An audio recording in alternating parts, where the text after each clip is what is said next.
There's a certain magic in reading a non-fiction book. So just imagine someone is researching about a topic for years and years, and in some cases they're spending their entire lives to research about a topic. They're talking to people, they're fact checking it, and not only that, they're writing this book in the best possible way so that it makes accessible. This information is accessible to a lot of people. They make it readable. Hey beautiful people, welcome back to a new video on our channel Read Travel Become. In this video, I'm going to recommend 15 mind-blowing, amazing non-fiction books. As a person who talks and reads a lot of books, I get this question a lot of times that please recommend some non-fiction books to read, because people these days have a proclivity towards, getting immediate value out of a book. And I'm very picky when it comes to choosing a non-fiction book. I've compiled this list of 15 non-fiction books which can be read by anyone. I've made sure that this list which I'm going to recommend, which I'm going to talk about, these books are from diverse sections, so you have a lot to learn from each of the book that you're picking up from different domains. I'm basically going to talk about each book. I'm going to give a summary of each book so that you can make an informed choice whether you want to read that book or not. All of these recommendations are gold recommendations, and I promise you they will definitely add value to your lives. The last 3 books which I'm going to recommend are my personal favorites, and I recommend them, gift them to a lot of people. I have gifted them to a lot of people, so make sure you watch the video till the end. You may never know which thought or fact may resonate with you and change the course of your life. So let's get started.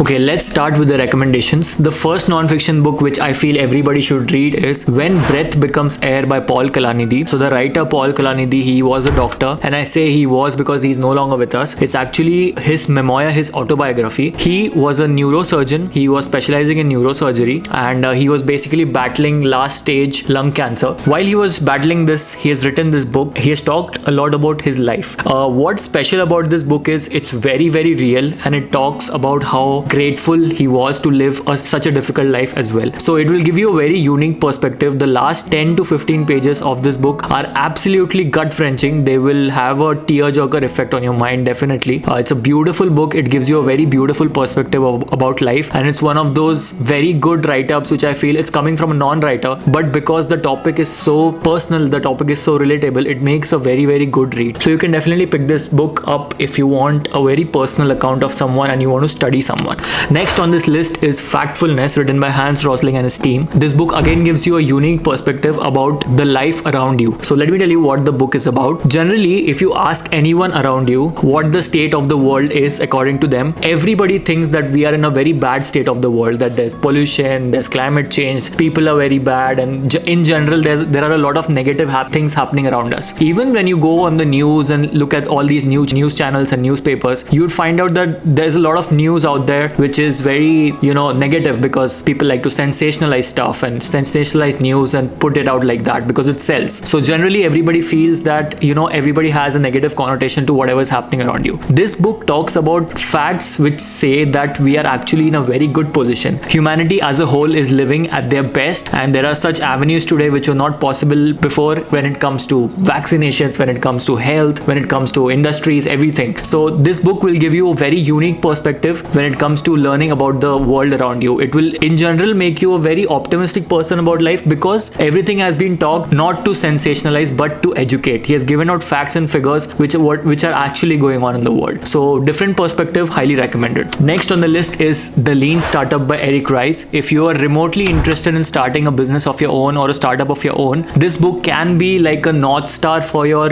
journey. This book will talk about the very popular phenomenon of agile development, of how you should constantly iterate and innovate to get a perfect business model in changing landscapes of customer engagements. So this book talks about the lean startup, which is basically just keep iterating, following the agile practices and a lot of other things, following your business model canvas, how to do a product market fit and all of those things. So very, very good book if you want to start a business of your own. Next is Atomic Habits. I have it right here with me. Atomic Habits, I don't need to talk much about this book. It's a very popular book. Absolutely rock star of a writer, James Clear. He has given out such actionable insights to develop develop a habit, and the whole way in which we think about habits would be changed after you read this book. Very easy language and must read for anyone. Next on the list is Deep Work by Cal Newport. Again, a very important textbook to improve your productivity. So we live in a time where you would see hundreds and thousands of videos on the internet about, how to improve your productivity. Everybody's projecting their own ways how productivity helps them. Everybody's projecting their own ways in which tips and tricks are helping their productivity to get increased. But this book talks a lot about fundamentals. So fundamentally, how can you improve your productivity? By doing deep work. He goes deep into the psyche of how productivity works. So if you are remotely interested in improving your productivity and being better functioning, or maybe you want to handle a lot of things, or maybe focus on one thing, how you should do that, definitely read Deep Work by Cal Newport. Next is Grit by Angela Duckworth. Now Angela is an organizational psychologist. She's also an academician. She teaches a lot of psychology. This book is about grit, which is basically not giving up, the ability to not give up in any kind of situations. So the author gives a perspective, the author gives an argument that if a person has the ability to not give up, he or she can be wildly successful. And she's doing this with the help of a lot of business cases. She has done a lot of practical studies. She has done a lot of case studies to put forward her point. She has studied a lot of events that have happened. She has interviewed those people, and she has come forward with this theory that all the people who had grit in them, who refused to give up, were the people who have actually made it in life. So it talks a lot about different domains also. So you would be interesting to know how grit is a unifying factor in a lot of fields if you want to be successful. Again, very important read. I recommend these books because I feel these books come from a very honest perspective and not with the perspective of selling a lifestyle, of making them sell. They really deep dive into the subject matter and really make you think. So the book which challenges you, which makes you think, is I think a great book. And this is one of those books which I feel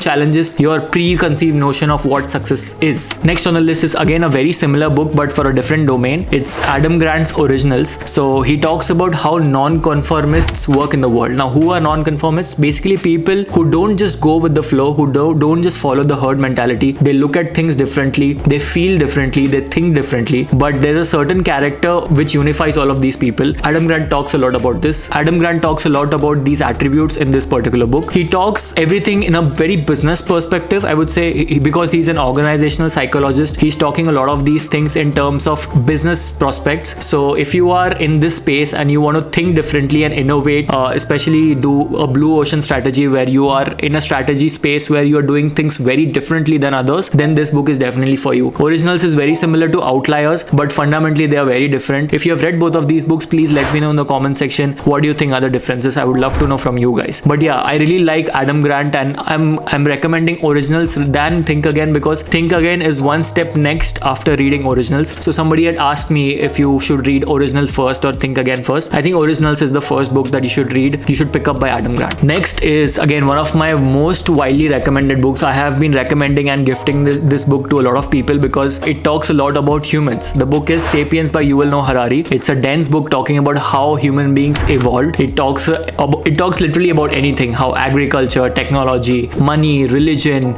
science evolved when it comes to Homo sapiens. Like, how did we evolve from Neanderthal sapiens into the humans that we are today? What happened? What events came up? And how did everything happen? So after you read this book, you look at human beings differently. When somebody does something to you, more than analyzing why that person did that to you, you try to analyze, why did I react this way? Because you connect it to the human behavior which has been continuing for all of these years. So it's a very unique perspective, and I highly recommend reading Sapiens if you have not. Yuval Noah Harari also has released graphic versions of Sapiens for especially school children if they want to develop a deep interest in history. I was never a history person. I was not interested in history, but after reading Yuval Noah Harari, I feel I am inclined towards history these days, and I'm learning a lot about these imperialistic powers, how global economy came into play. So if you want to know all about these things, Sapiens is highly recommended. Next on the list is, which I have a physical copy of, is Dr. APJ Abdul Kalam's autobiography called Wings of Fire.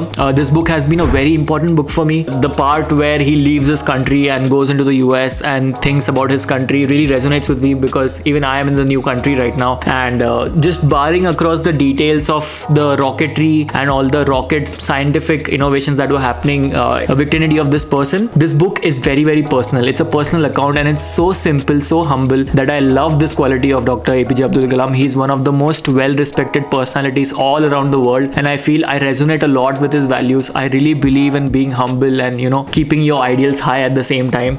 He's my absolute idol. I've been talking about this book a lot of times. I've also made a video video about books which Dr. Kalam wanted all of us to read. I really like the passion with which he was an educator, how much he believed in education, making people read. He used to read a lot and he used to recommend books a lot. So I highly urge people, especially young students, to read this book if you have not. It is very inspirational because it's very relatable. He was a person like you, but he just had high ideals and he wanted to dream big and he wanted to make those dreams come true. That's why he is what it is today, right? Even after the Chandrayaan launch, Dr. APJ Kalam was remembered and a lot of tribute was given to him because he was the missile man of India. So yeah, highly recommended. Next on the list are actually two books by Tim Ferriss. One is 4-Hour Work Week and the next is this fat ass book, Tools of Titans. Tools of Titans is basically a collection of all the interviews that Tim Ferriss has talked with. I've talked about this book previously also. It's a very good textbook to have in your house if you're just bored, or in the morning when you wake up, you just read about some successful person to know what they're doing and how they're thinking basically. And 4-Hour Work Week is again on very similar lines, but it talks a lot about your freelance career. If you're someone who wants to skew the input-output ratio of your work, when you want to work 20% and get 80% results, then 4-Hour Work Week is a go. He talks about how you need to just work 4 hours a week by building systems in different domains which make you so much money that you don't have to work for money. Money works for you. And the best part about 4-Hour Work Week is that he literally gives out a lot of website names, a lot of people's names, a lot of services names which you can use to develop systems to build this 4-Hour Work Week. So highly recommended. If these two books you should have in your collection. Next on the list is The Paradox of Choice. Now this book is very relevant in today's times. Let me tell you why did I choose this book to read and recommend. So the author talks about exactly that, the paradox of choices. He says that when human beings are faced with a lot of choices, it becomes very difficult for them to take an objective choice, to take the right choice. Just take an example. When you're scrolling through Netflix to watch a movie or scrolling through any other platform, because you have so many options presented to you, you're very confused. That happens not just with watching movies but with literally anything in life. Choosing a career,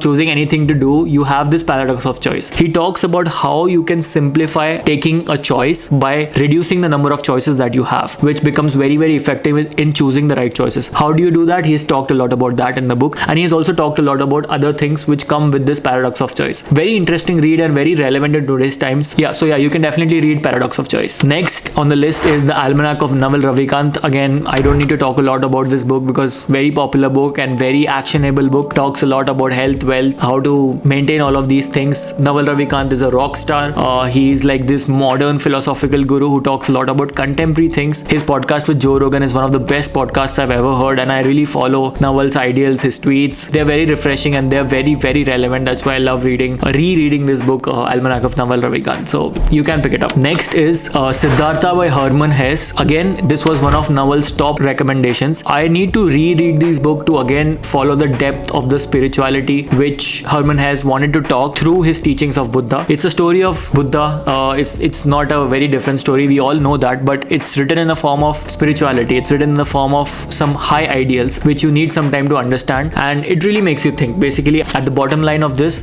book will make you think, which I believe is a great point for this book. I like to give this book a lot because its cover and all is very nice, and it's a small book, very easy to read, and it makes you feel good also. It's not like it'll put some strain on your mind after reading it. It's a very refreshing book to read, and it'll generally make you feel good about life. And the last and the best book on the list is my personal favorite, is Shoe Dog by Phil Knight. I've recommended this book like thousands of times now, but I won't ever stop recommending this book because this book was more of a cause and effect for me. After I read this book, I was really motivated to start this channel. This book is a story of Nike, how Phil Knight, the co-founder of Nike, started his whole enterprise because of his love of sports. Even if you're not a sports person, you're not interested in running, you should read this book because it's a very humorous, personal, failing account of how Phil Knight started this company called Nike. I really like the way he thinks and does things, and how his ability to not give up in any situation. It really fascinates me, and it's just my personal favorite book. I don't know, I just feel everybody should read it because it's so much fun. It's not at all a book which will teach you, always try to teach you something. It's just a very humorous story which at the end gives you a lot to think about and a lot to learn from. So yeah, that was my list. Those were some books which I feel everybody should read, whether you are a reader or not a reader. Thank you so much for watching this video till here. If you liked the video, don't forget to subscribe to the channel, and